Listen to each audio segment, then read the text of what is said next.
Welcome back to Animal Crossing New Horizons. I'm Dear Darling. Shall we see what's going on our lovely island of Fawnhallow today?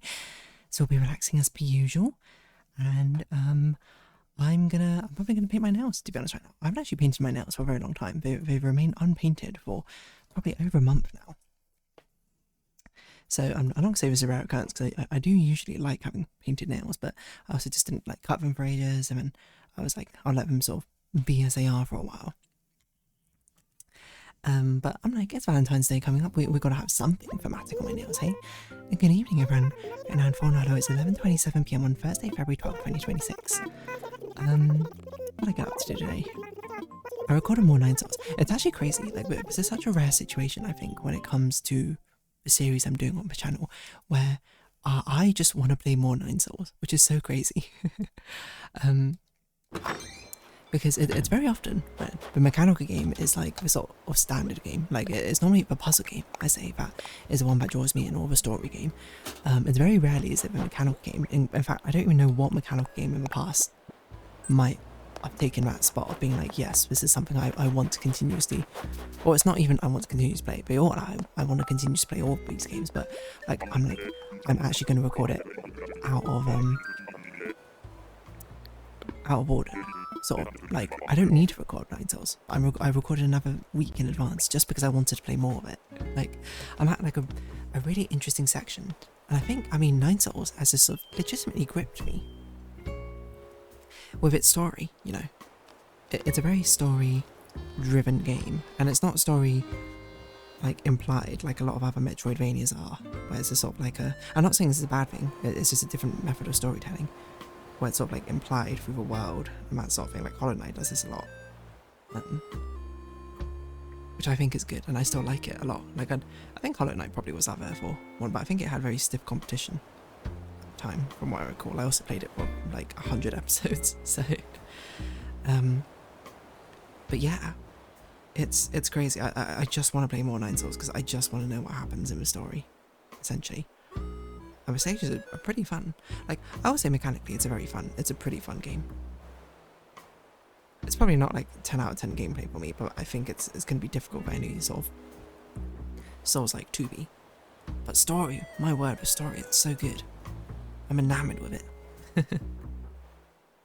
Apart from that, I'm playing through a bit more the Genshin Lantern Rite quest.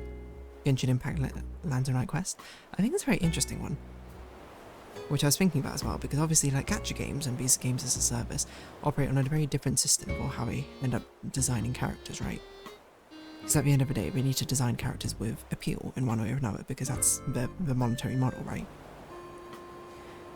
Make people like a character, make them pull for that character, etc, etc. And appeal can come in many different forms, but a lot of the time it ends up taking... This is why you see a lot of very conventional, I suppose, appeals in a way. Because you want things which appeal to many people, like, strongly, rather than like a niche audience a little bit. Which I think is a shame, because obviously I love the artistic appeal of being able to have more interesting characters. You know, ZZZ's got some interesting characters. Love Xiao. Would like Aria more if she was in her robot form more often, to be honest, but it's neither here nor there. But Genshin Impact and the Lantern Rite quest is very interesting. It's about this new character, Zubai, and it's really interesting because, like, most of the other times when you start meeting like new playable characters or whatever, you actually get like quite a nice introduction to them, and then by the end they kind of like fall for the player character. Well, not fall for a player character. I think it's not as true in Genshin Impact. It's true for some of them, but I think Genshin Impact actually does a pretty good job of making you sort of feel like you're just watching a character story rather than necessarily them falling for you. I mean, there are exceptions like Ayaka, right? But yes, it's just really interesting because Zubai, like, spoilers, her thing is that she essentially has she's not got like a literal, well, I guess she has quite, actually it's the opposite, I guess she's got quite a literal split personality, where there's like 3 different forms of her, each with different personalities, but the first one you meet is amusingly like a really angry one, so she just kind of like sees you and goes like, leave me alone, get out my way. And then you see her again and she's like, why won't you just go away? She basically just hates your guts at the beginning, and I'm just like, this is a really bold way to introduce a character, especially in a game genre where they're meant to win you over with their appeal like almost immediately. But it's really interesting that, you know, like what makes a character, I suppose, appealing to someone or not to someone. I can't really say I know what the answer is to that. There's a lot of different things, of course. There's visual appeal, there's the personality appeal, design appeal, etc, etc. But there's certainly no shortage of, I think, of like appealing characters and stuff like that. Like, I can't, you know, like there's about 100 million different video essay analyses on like VivCpop and like her characters and stuff. I can't really comment on it because, again, I've not watched Has Been Hotel or Hell of a Boss. I've only seen like the songs and I know of the characters. But I think VivCpop's pretty good at design, and like I kind of like her designs. You know, there are things which might be a bit strange about them necessarily. I'm not going to fault that, but at the same time, it's like, isn't that a lot of it's what she's probably going for? I assume. I don't actually know. Again, I don't know the context of the story, so I don't know necessarily what the characters might be trying to convey a lot of the time. But I guess what I mean to say is, like, she must be doing something right if a large like contingent, like there's enough of a fan base to like the characters, right? Who find them appealing in one way or another.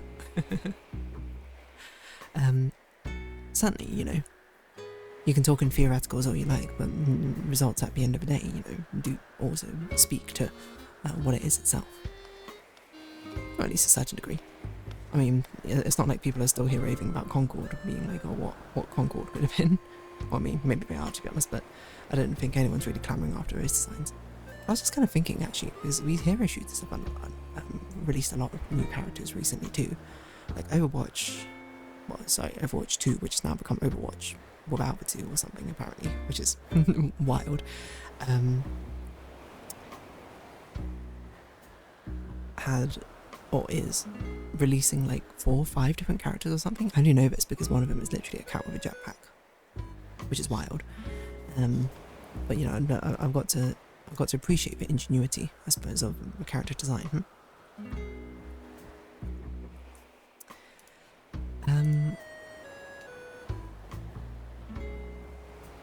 But yeah,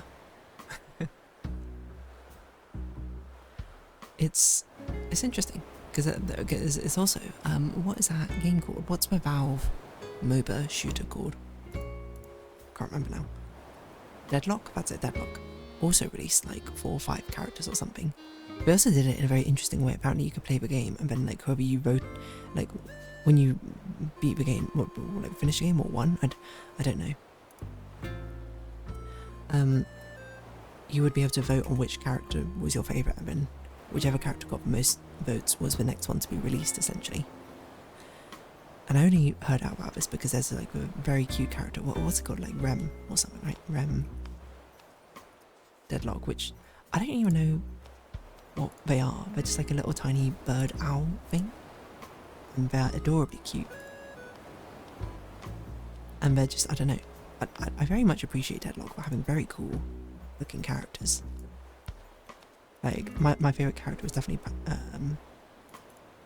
is it Pandora? Is that her name? Or Paradox or something. I think it's Paradox now I think about it. Yeah, Paradox, like, I don't even know what she is. She's meant to be a time paradox, but honestly, she's got the drip. Like, I'm looking at a list of characters now. There's some which I don't even know, like Billy. What's this? Is a goat? I guess Billy Goat makes sense. Calico's pretty cool. Celeste is one of the new ones I saw. Oh yeah, I saw the Dorman. I saw them get released. I don't know. I don't know if they've gone round to, like, do visual updates to all the characters yet. Because, nowadays this game has a much more of a sort of noir-esque vibe, is probably what I'd say. Like a very grim, gritty, dark deco noir sort of thing. But then they have some characters who are just like cyber characters. What, like Yamato and Great Alan. Which I heard they were going to upgrade, but I don't know. Oh yeah, they have like characters like Ivy. That's a cool character.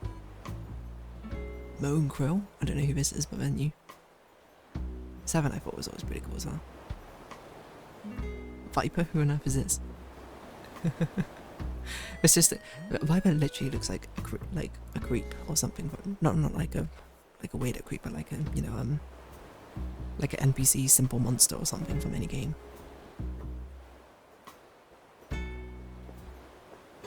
She's an outlaw. Okay, fair enough, I guess. I didn't even know they released this character, but fair enough. See, interesting novel character. I appreciate that about them. Anyway, yeah, Rem is one of the new characters. I don't know what he does. Am I going to play this game again? Probably not, but there you go.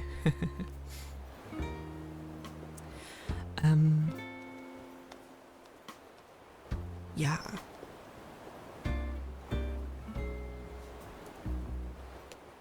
What else am I going to say? I don't really know, to be honest.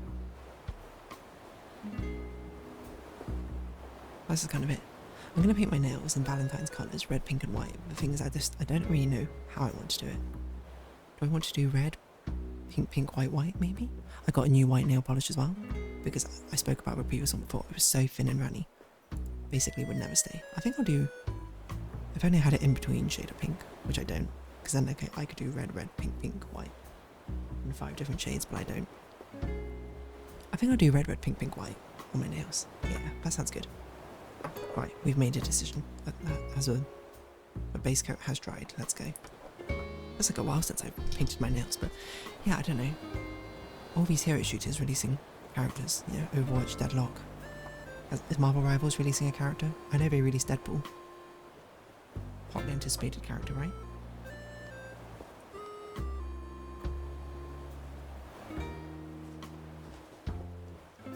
People go crazy for Deadpool.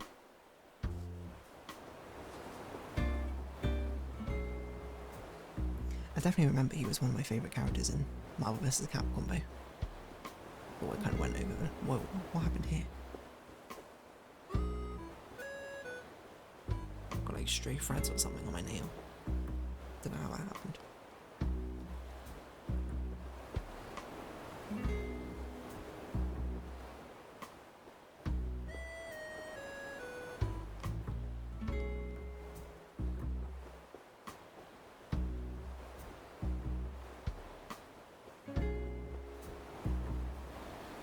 Not the cleanest I've ever done painted my nails, but you know, I've got to get back into the practice of things. I technically do have 2 kind of shades of pink. Oh, sorry, red. One's more of a slightly more of a pinky red, but it's not too much more of a pinky red. I think I need something more distinctly pink. Like I need like a hot pink. I should get a hot pink nail colour. I've only got a baby pink right now, and like a pinkish red.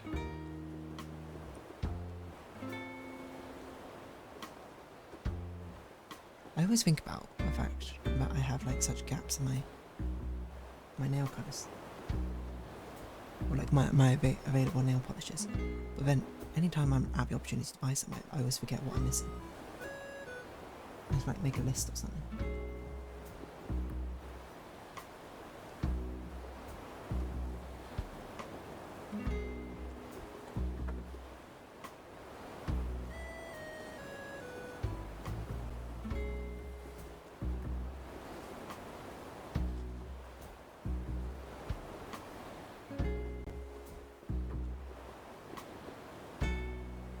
Okay, I think my pink is also like weirdly separating. It's like not emulsifying. It's like separated out in weird layers. Because I painted it and I was like, what on earth is going on with the colour here?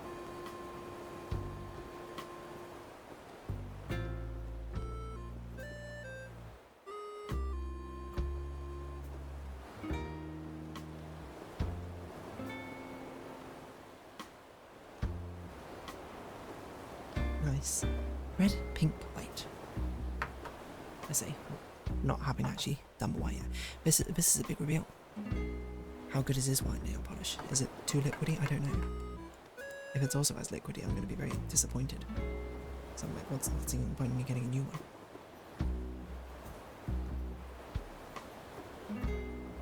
It's still kind of liquidy, not super liquidy, right?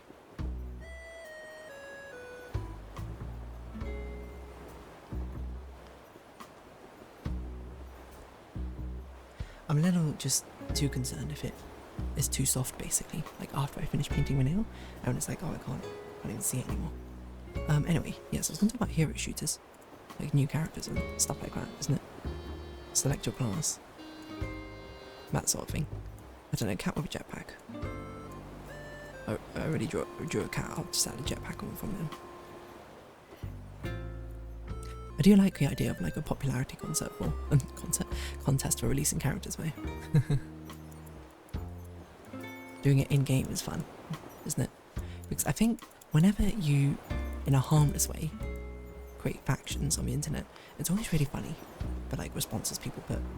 Like I always bring back to like the April Fool's Day thing that Reddit did. Like, I'm gonna say like, must have been like a decade ago almost.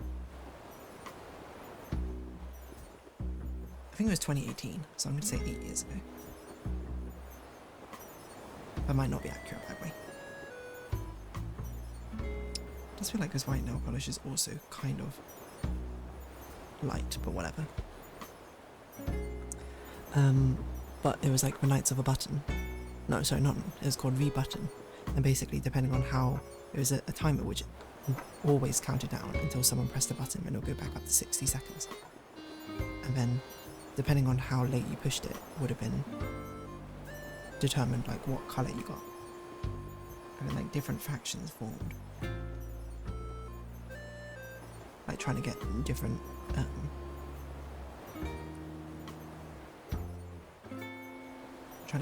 I don't know, goals or something of a button.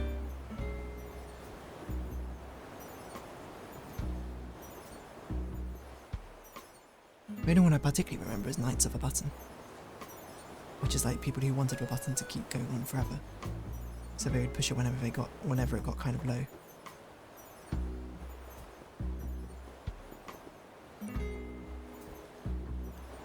I don't remember, but there's a lot of random stuff like that. People who got 0 seconds or 0.1 seconds or something like that, you know?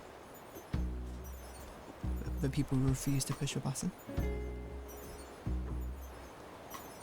I can't remember what the actual factions called themselves, to be honest.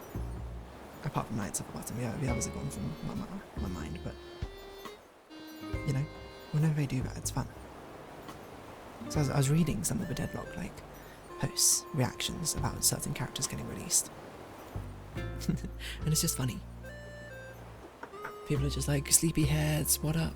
Or them got released or something. Sleepyheads, sound off.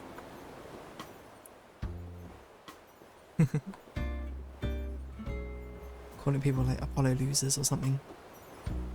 Because one of the characters was called Apollo. It's funny, you know, but sort of... okay, I suppose... I'm going to be careful how I say this, I suppose, because the actual like distinction between these different groups and tribalism is not funny in real life. But it's funny when it's completely harmless, like this sort of thing. When it's just like, oh, it's your favourite video game character, you know? Because it's ultimately quite meaningless. All these characters are going to get released eventually. It doesn't really matter what order they're in. People like doing these campaigns just makes it, I don't know. Maybe because it makes it seem so farcical. Oh gosh, I'm so bad with this red nail polish right now. Whatever, it's fine. If you paint over, then just clean it up afterwards. Honestly, this red nail polish though, black it up. Absolutely amazing one. Solid colour always. Anyway, yeah, character factions or something. There's that going on. And it's amusing. And voting contests. Anyway, I don't even know what I'm talking about. Apparently that was 20 minutes. So, if you have been watching, thank you very much. It's been Animal Crossing New Horizons. I've been Dear Darling. Likes, comments, subscription, shares, greatly appreciated. Socials, Discord down below. Hope to see you again. But for now, it's our farewell. So until next time, bye-bye for now.